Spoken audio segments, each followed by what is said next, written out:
Meine Familie. Falls die Russen mich... Ich muss hier weg. Sie haben nichts Unrechtes getan.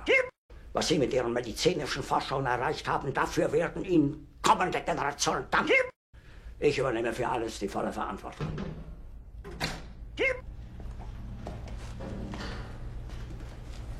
Wir sprechen ein anderes.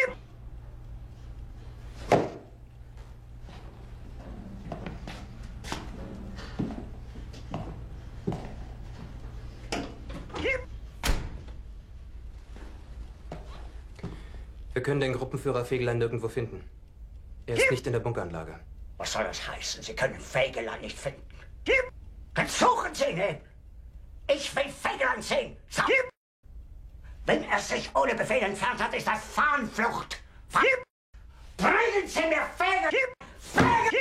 Fegelein! Der Führer hat jeglichen Sinn für die Realitäten verloren. Er verschiebt Divisionen auf der Landkarte, die gar nicht mehr existieren. Die Gruppe Steiner, ein versprengter Haufen, der sich mit Mühe verteidigen kann. Jetzt will er, dass Steiner angreift. Das ist purer Wahnsinn. Warum sagen Sie es ihm dann nicht? Er ist keinen Argumenten zugänglich. Das wissen Sie so gut wie ich. Irgendwas muss getan werden. Sie verrückt. Er will uns einfach rausschmeißen wie Rundstedt, wie Guderian. Ja, und? Wir sind Soldaten. Wir haben unseren Eid auf den Führer geleistet. Soll der Eid uns daran hindern, selbstständig zu denken? Das sagen ausgerechnet Sie. Ein Opportunist. Ein rücksichtsloser Karrierist. Wie bitte? Keep